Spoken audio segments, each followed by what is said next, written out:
the MS Michigan Man 64 podcast. My name is Brian Wallace, and I am the MS Michigan Man 64.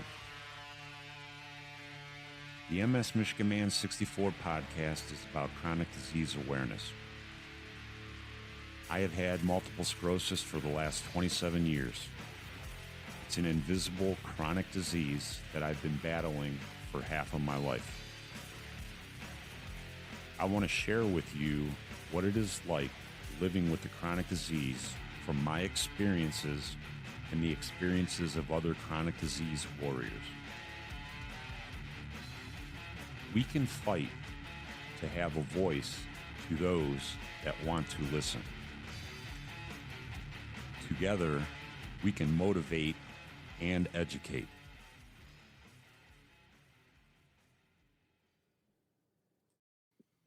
Welcome to the MS Michigan Man 64 podcast. Today, I have the pleasure of speaking with another MS warrior by the name of Debbie.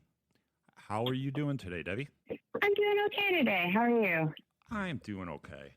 So you are a MS warrior just like me. How long have you had this great disease that we inherited? Well, that's not a very straightforward question, actually, because I think I've had it quite a bit longer than I've been diagnosed, probably 10 or more years before diagnosis is actually when my symptoms came on. But I was diagnosed in May of 2014. 2014. So you were actually having symptoms for 10 years before that, and it went undiagnosed? Yes. Oh, my God. I was going to doctors on and off for 10 years prior to my diagnosis. That is unbelievable. So when you first started having your problems 10 years before diagnosis, what were your symptoms at that time? So it started out with pretty vague minor symptoms. Mostly I noticed increased fatigue. I started having more issues with depression, anxiety. Just my mental health was a little erratic at times. Mm-hmm. I also was having some minor issues with like bladder urgency and control issues and a little bit of bowel issues. So when you were going to doctors telling them all your symptoms, what kind of answers were they giving you? So it was very much all just kind of, first they did do some initial heart testing, and my heart was okay because I was having issues with tachycardia, the rapid heart rate, and that what landed me with an anxiety diagnosis. And after that point, everything was just directed to mental health. Wow. So they're blaming everything on the mental health, and they're not following up on the actual physical symptoms that you're having. Wow, that's unbelievable. So take me through that 10-month process, and how did you end up finally getting a diagnosis of multiple sclerosis? Okay, so for the 10 years that I had notable symptoms, I think my symptoms probably even started as early as like high school. But I was in my early 20s when I started going to the doctor regularly because I would just have these episodes where I would just feel super unwell. Most of the time I was okay, but I would like walk up a flight of stairs and I would be so exhausted that I'd have to like sit down and rest. Yeah. And I would just have weird stuff like that. They kind of came and went. And when I went in, it all got diagnosed as just being anxiety and depression. I did seek mental health treatment, and I've over the years taken a variety of antidepressants and anti-anxiety medications. Despite treatments for those conditions, I continued to have issues. I was very dismissed and treated kind of poorly when I was seeking treatment. They sent me kind of across the mountain. I live in a rural part of Colorado. And so they sent me across the state to the big city, and cardiologists and such were like, you're young, you're healthy, you're not overweight, you're just a hypochondriac. And it was very dismissed. So eventually I just stopped going to the doctor for anything. And I just kind of determined, well, I guess they're right. I guess I'm just crazy. It's all in my head. And so I didn't go to the doctor again for probably 7 years. And then I ended up pregnant with my youngest child. And I went back to the doctor at that time for prenatal care. And after he was born, my youngest son, in July of 2000 he was born in June of 2013. And then in July of 2013, I went to a concert, left the baby with grandma, went to a concert with the guy I was with at the time. And I was walking from the hotel to the concert. It was less than a half a mile. And my legs gave out. I couldn't make the walk. Oh, so after that, I went back to the doctor for that issue.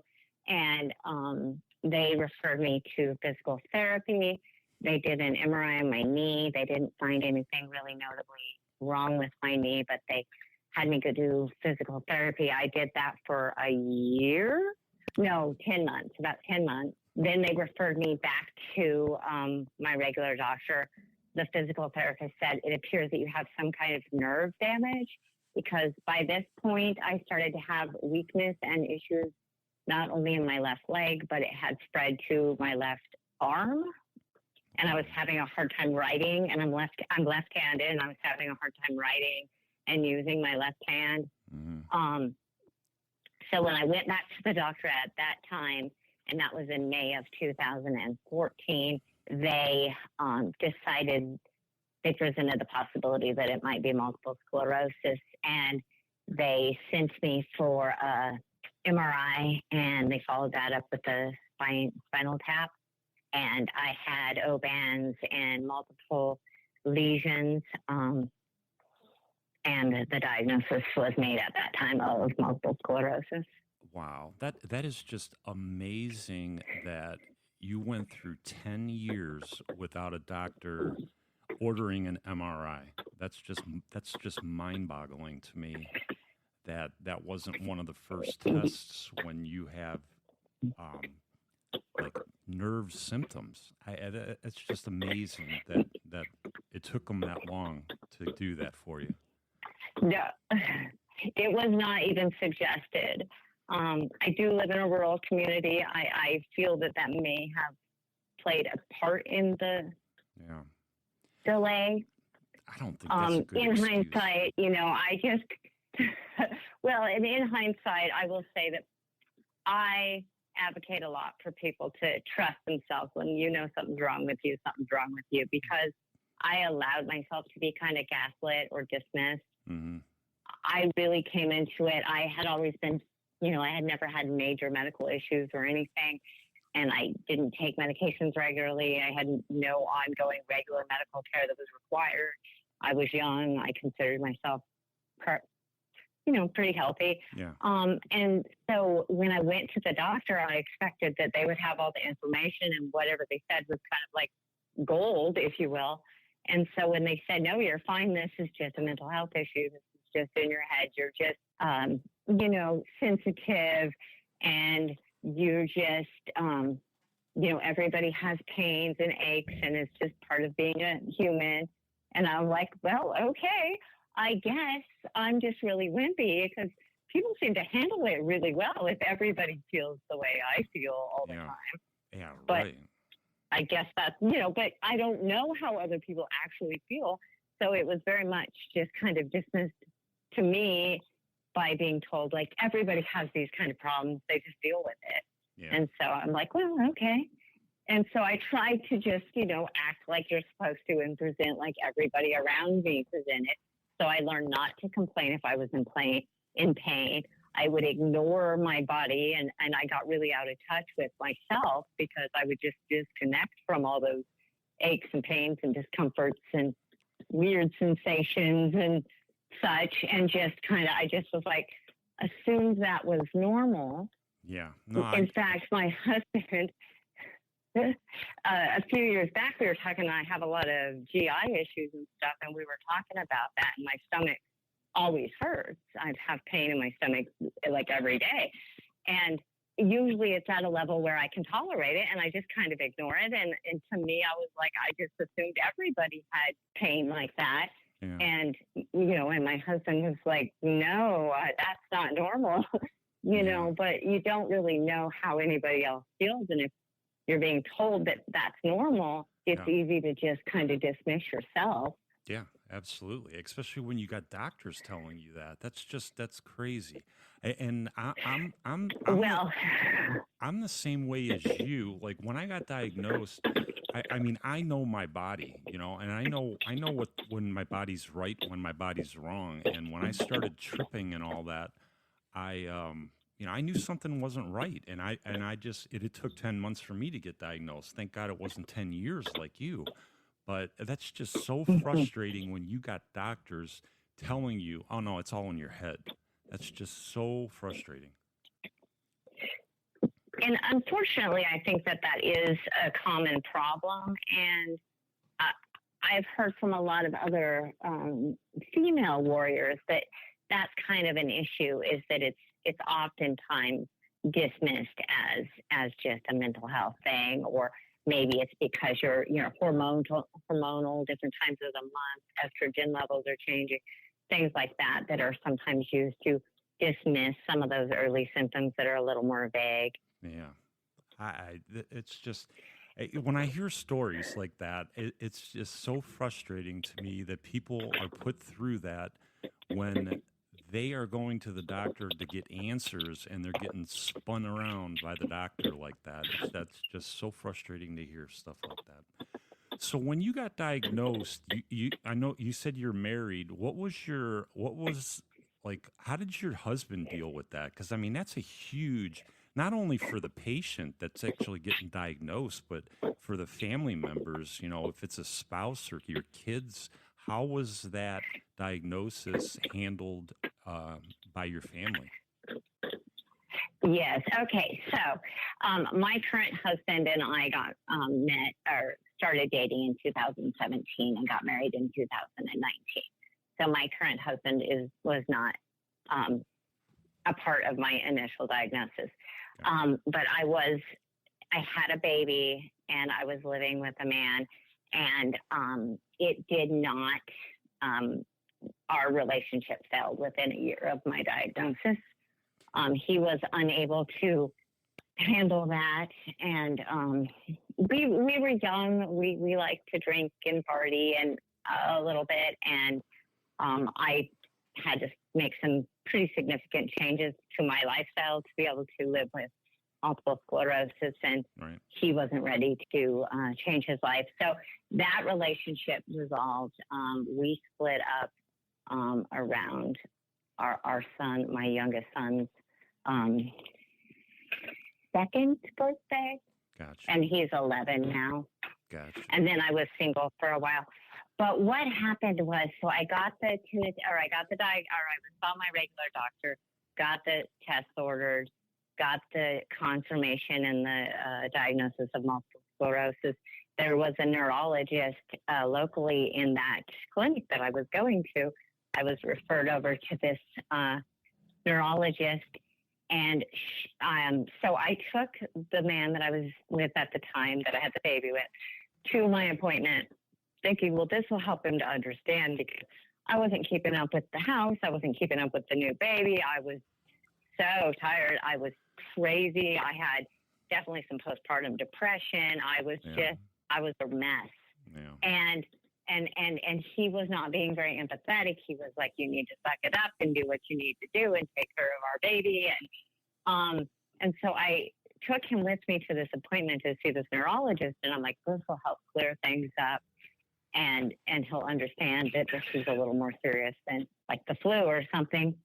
And so I met with this neurologist, and she told me, MS used to be a big deal, but it's no big deal anymore. We're going to give you some medicine, and you're going to be just fine. Multiple sclerosis isn't a big deal? That's what this neurologist told me. Wow.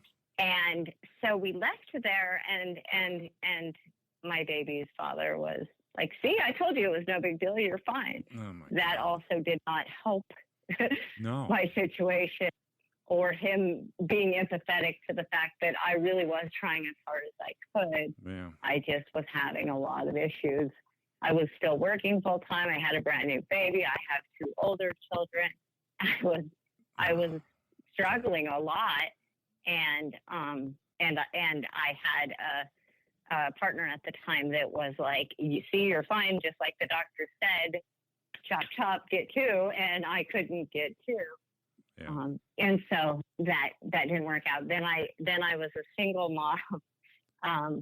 And the baby actually stayed with him,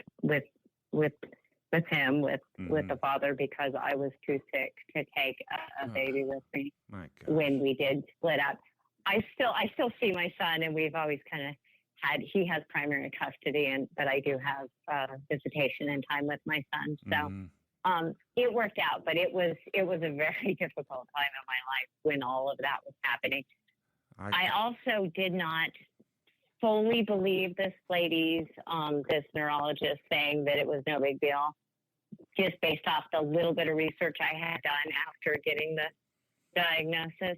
Mm-hmm. I also asked her, I said, well, what type of multiple sclerosis do you believe I have? Because there's my understanding that there's a few different types. And she said, you have relapsing remitting multiple sclerosis. And I said, okay, well, why do you believe that's the type I have? And she said, it's the most common, so that's what you have. I wasn't real impressed with her. That is such an empty answer for your diagnosis, just because that's the most common one. That doesn't even make sense to me. Wow. It doesn't seem like a very scientific approach to determining the type. No. So I decided to get a second opinion, not so much for the diagnosis of multiple sclerosis as that fit everything I had been experiencing, like, to a T. So I really didn't doubt the diagnosis, but I did doubt her specifics about potentially the type I had, and even more about whether or not it was a big deal. And so I saw a second neurologist who, he's confirmed, yes, you absolutely have multiple sclerosis. It's probably relapsing remitting, as that is the most common type. It's usually more of it takes time to determine the type. Yeah. Sort of situation. And he said, but yes, it's a little bit more of a big deal than not. And then we discussed treatment, and I got treatment, and So what kind of and life continued. Did you get put on a DMT, I'm assuming, as soon as you got diagnosed? What kind of medications have you tried, and which ones are you on currently, and which one's working for you or helping? Right. Okay. So this is another thing that I don't know if this is still kind of the practice, but they said there's a bunch of different choices. Whatever you want to do, you can either give yourself a shot at home, or you can come in and get an infusion at the hospital twice a year, or you can take a pill. And I've never been real big about needles, so I was like, well, the pill sounds like the way to go. Yeah. So I was put on Texidera. Okay. And it's a twice-a-day oral medication. Mm-hmm. And after the first, I think it's month or 6 weeks, something like that, the dose doubles. When I took the medication, I had pretty noticeable flushing, and I had some like nausea and like just general like stomach upset from the medication. Yeah. But it was kind of tolerable. And I'd never taken a lot of medications. Doctor said, they all have side effects. If you can learn to live with them, you're just going to have to kind of adjust. And so I was like, okay, I can do that. And I did. And then they doubled the dose to the therapeutic dose. And I started throwing up and could not stop throwing up anything I put in my body until I got off of the Texidera. So that medication did not work for me. Mm-hmm. So then after that, I was still like, I don't really want to do a shot. Nobody was suggesting that would be a better option or anything. So I was like, there's Gilenya, however you say it. Yeah. We'll do that one. Well, so they said, okay, well, first we got to get you tested, make sure that you've been exposed, that you've had the chickenpox, and that you have the immunity to that. the varicella or whatever it is. Yeah. And I said, okay, and I remembered having the chickenpox as a kid, but I got the test done. They said, you don't have the antibodies. You're going to have to get your chickenpox vaccine and wait a month, get the booster, wait another month, then you can start the Gilenya. So went through all that, started the Gilenya. I'm still on that medication today. Oh, wow. However, so since diagnosis, I have never had a change of any significance to my MRI. That's However, great. I've had progression of the disease. Okay. And so at this point, so I kept going to my neurologist, and he kept saying, you're stable, your MRIs are stable, your MS is stable, you're in remission, all is well. But I kept having new symptoms and problems and issues, worsening of prior issues. And over the last few years, that has really increased. And I kept going to this doctor, and he kept saying, no, it's just because you're aging, you're getting older, you're starting to go through potentially like perimenopause, having some hormonal changes. It's just aging. Again, spinning you. And I was like, I don't believe that, because I have friends that are my age. I just turned 44, and they have younger kids than me that they run around after, and they work full time, and they do all this stuff. And I can't do any of that. And so I was like, there's something more going on. And so I asked for a referral, and I had to drive. I had to wait. I got into the first time ever seeing an actual MS specialist, a neurologist that specialized specifically in MS.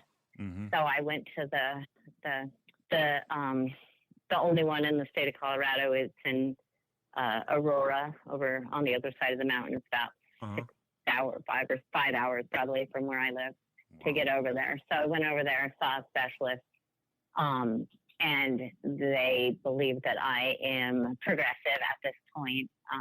They couldn't fully rule out primary progressive just because of the way I present.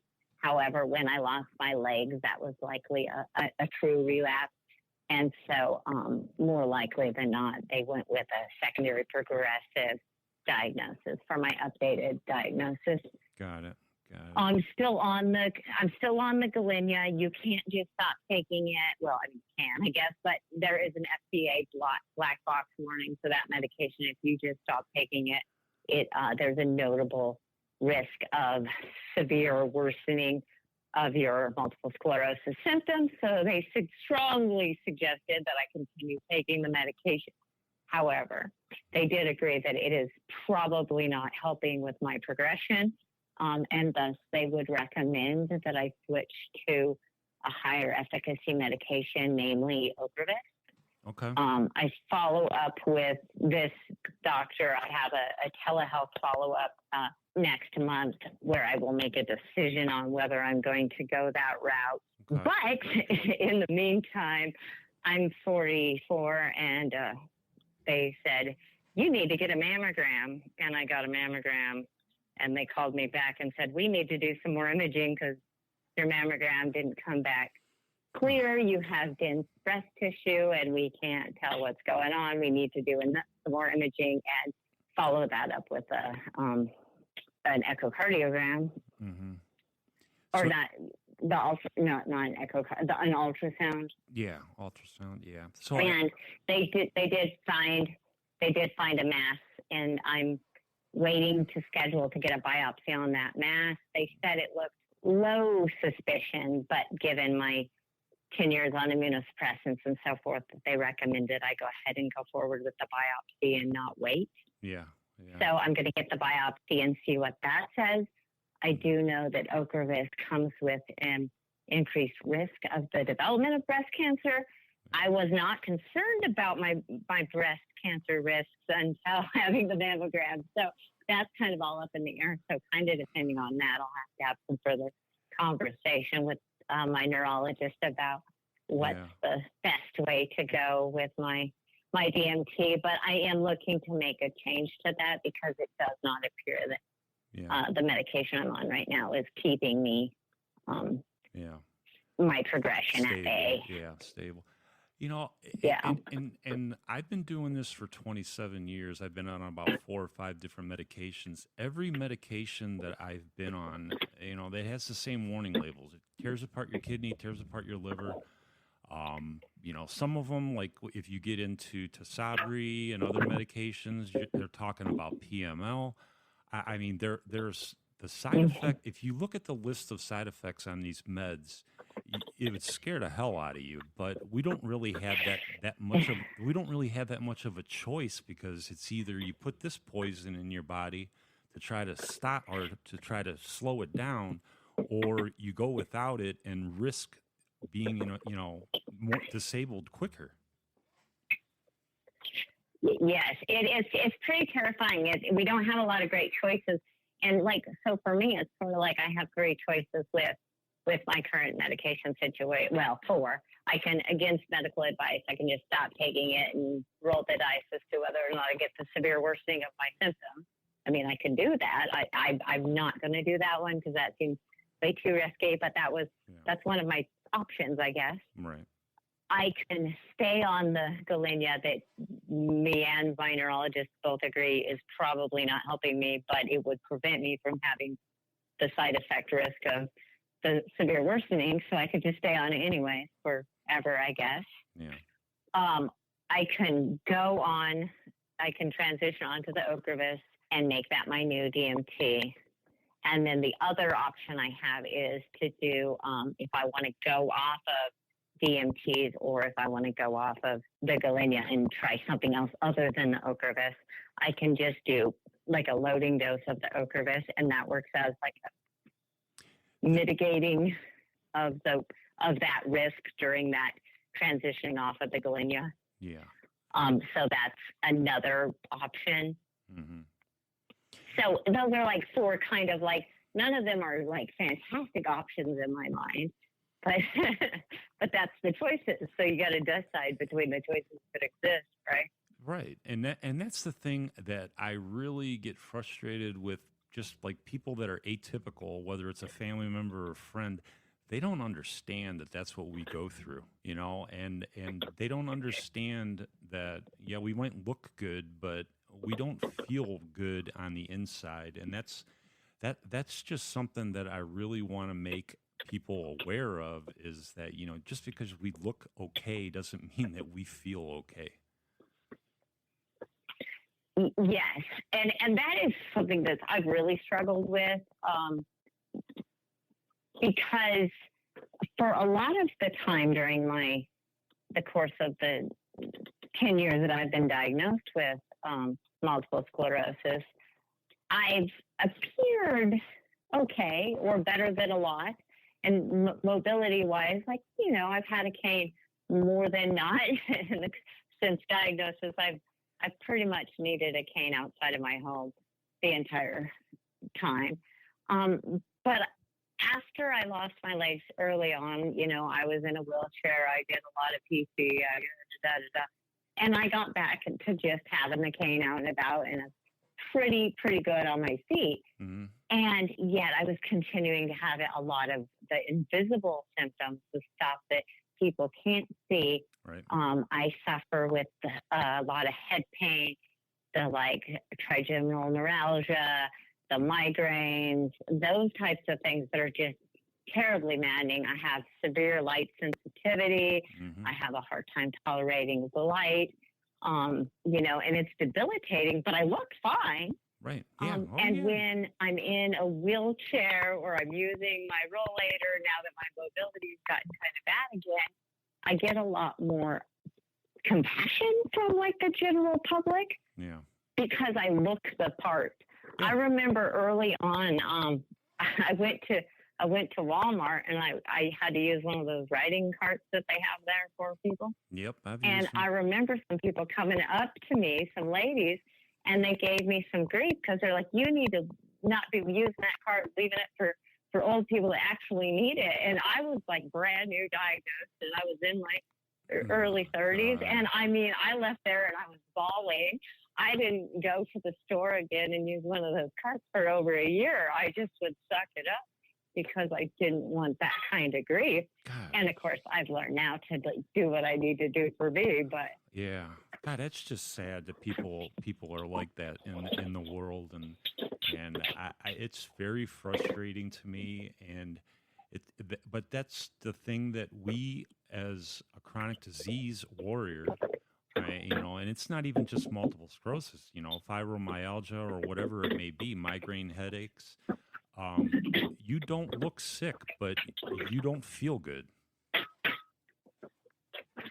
yeah, absolutely. And my point that I was getting to with that was that there have been times that I've gotten a lot of guff from, just the general population that doesn't know, and, out of ignorance, for utilizing the things that I need to be out in the community, being safe, because I didn't look sick enough. I didn't look the part correctly. I remember I would take my cane in and have it in the cart with me if I used the riding cart.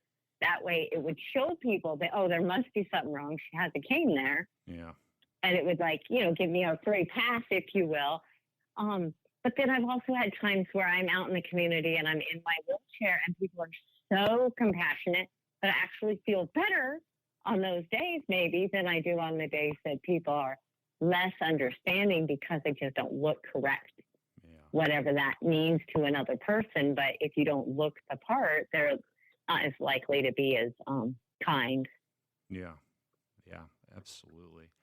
The one thing just from talking to you, these 15, 20 minutes, it's just, you have such an awesome attitude with only having 10 years, I'm not saying only, 10 years is still a long time, but 10 years diagnosis, and your attitude is just so awesome that, okay, so I have to use a wheelchair, but I'm still going to do what I want to do. If I can do it, if I think I could do it, I'm going to do it. And I love that attitude about you.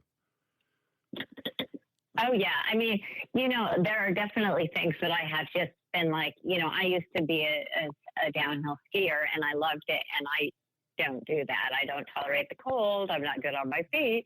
Yeah. I have no endurance. It would be terrible and dangerous for me these days. Yeah. And there's things like that I've just had to let go. I worked full time. I had it in child welfare, super stressful job. I couldn't handle that. I've had to give that up. I do everything I do now from home, where I have flexibility and it's very on my schedule and it's not a 40-hour-a-week type of situation. And, it's manageable for my new limits. Yeah. Learning to respect my limits has been the hardest thing for me, but it makes it possible. When I respect my limits, then I can live within those limits and do things in a way that I can do. And I do different things, and I've had to find new hobbies and activities because everything I did was very much on your feet. I golfed and I skied and I hiked and I camped out and, all these outdoorsy things that are now very difficult for me because I have a hard time in the elements and I have a hard time walking around and being on my feet. Yeah. My endurance and my battery are really low. But by changing it up and doing it different, I refuse to just sit by and wait for it to all end. I'm 44 years old. I likely have quite a few years to go. Right. I want to make the best of them. And part of that is accepting my limits so that I can then work around them to adapt and thrive and live my best life despite the challenges.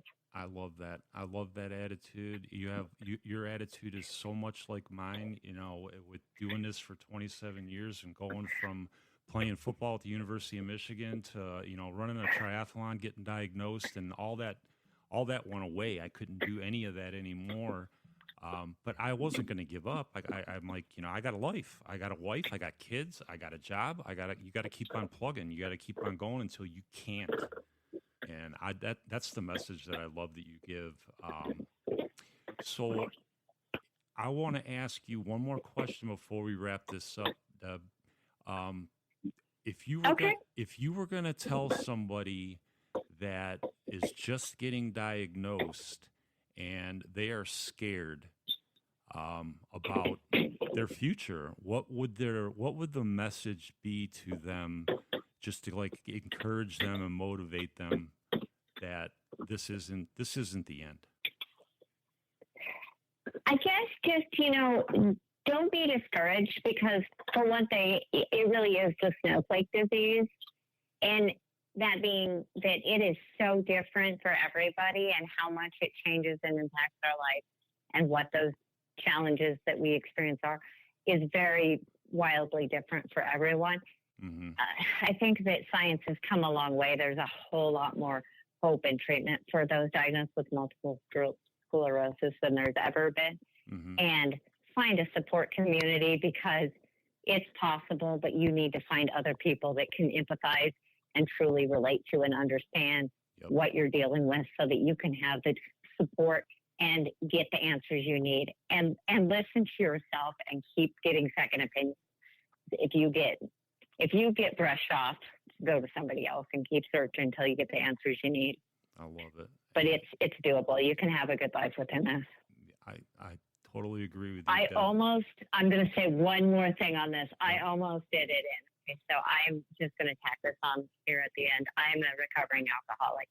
When I got diagnosed with MS and my relationship blew up and I couldn't even have my baby with me in my home and I was on my own, I started drinking, and the goal was to drink to the bitter end, if you will. Yeah. And thankfully, instead, I got help and I got sober, and I haven't drank in over 7 years. Oh, my God. Congratulations, Debbie.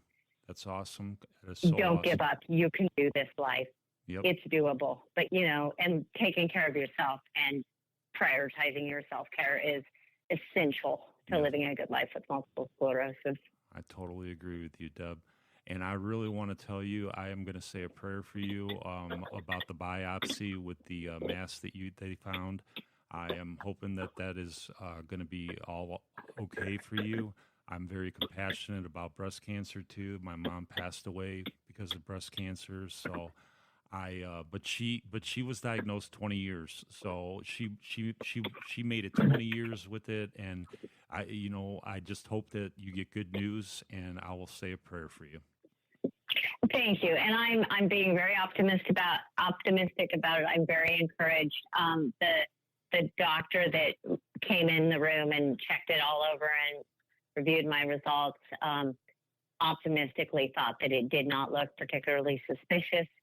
So I'm very hopeful that we're just being proactive for safety reasons and better early diagnosis is of course key. So no matter what, it's best to get that biopsy done now. Yeah. But I think it'll be just fine. I'm very encouraged.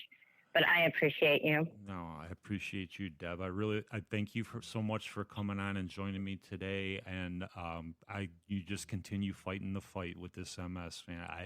I will. You got a new friend now. I'll talk to you whenever you want. Absolutely. Thank you so much, Brian. I appreciate you. All right, Deb. All right, this is MS Michigan Man 64. I am out for the day. I will talk to you all later.